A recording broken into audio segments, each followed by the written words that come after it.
ये तो कोई अनोखा ही पेड़ है, देखो। हाँ बिल्कुल। बताओ, आधे पे फूल और आधे पे पत्ते। चलो कुछ देर इस पेड़ के ही नीचे बैठ जाते हैं। हरिया और सोहन दोनों जाकर पेड़ के नीचे बैठ जाते हैं। पर ये पेड़ किसी की समस्या को हल कैसे करता है? अरे भाई, अभी तो सबसे तगड़ी समस्या है भूख की। मुझे तो बड़ी ही जोरों की भूख लगी है। हाँ मुझे भी लगी है वो तो। मेरी तो आंखों के सामने सिर्फ समोसे ही समोसे आ रहे हैं। काश मैं एक बार फिर से समोसे खा सकता, पर अभी तो एक फूटी कौड़ी भी जेब में नहीं है। मेरा तो बस अपना हरा हरा चारा खाने का मन है।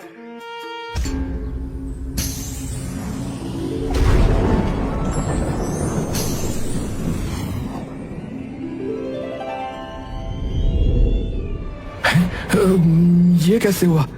जो हमने मांगा था वही आ गया। हरिया, मुझे लात तो मार जरा। क्या? नहीं, मैं ये देखना चाहता हूँ कि कहीं मैं सपना तो नहीं देख रहा हूँ। हरिया चारे पर जीभ रखता है और अचानक से चिल्ला पड़ता है। अरे भाई, ये तो सच में सत्य है। क्या? तो ये कोई जबरदस्त जादुई वृक्ष है? हाँ सही में।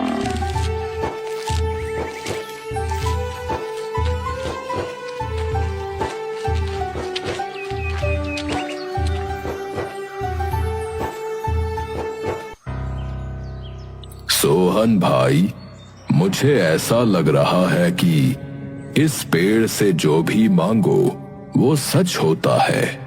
हाँ, बात तो सही है तेरी। तो क्या तुम भी वही सोच रहे हो जो मैं सोच रहा हूँ? हाँ। हे चैत्य वृक्ष, हमें इतने पैसे दे दो कि हम अपना खेत वापस ले सके और अपना कर्ज चुका सके।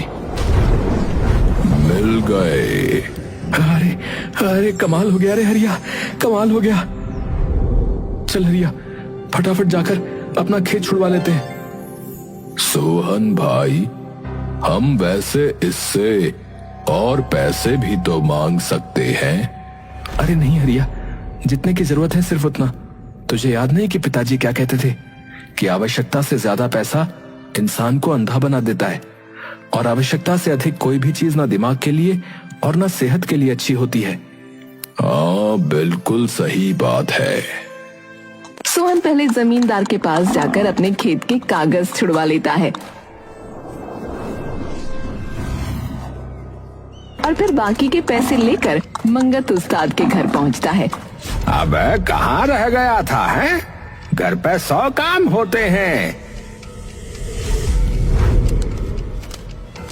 अरे ये कहाँ से आए? बस आ गए। अरे डाका वगैरह तो नहीं डाल दिया? कभी मुझे फंसवा दे। नहीं नहीं उस्ताद, ऐसा कुछ नहीं है। अब तो मेरा खेत भी वापस मिल गया है, तो अब वहीं फिर से खेती करूंगा मैं। अरे ठीक है, लेकिन खाना तो खाता जा फिर एक आखिरी बार।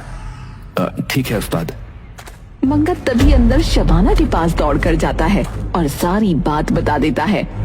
ए भगवान, इसका मतलब हमारा तो मुफ्त का नौकर चला जाएगा। अरे मैं तो ये सोच रहा था कि इससे अपने खेत में मुफ्त में काम करवाता और जो पैसा मिलता उससे इसकी जमीन में ही खरीद लेता, पर सब धरा का धरा रह गया है।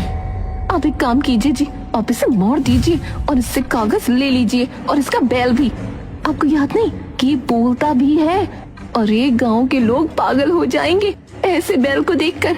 हम बोल देंगे कि जादुई बैल है और फिर देखना कैसे भीड़ लगती है इधर इस बैल के लिए। सब लोग मुंह मांगी रकम देंगे इसकी। तो सोचो ना कितना पैसा मिलेगा हमें इसे बेचने पर। सही कहा, बिल्कुल सही कहा। फिर तू एक काम कर, इसके खाने में जहर मिला दे। हैं? ठीक है।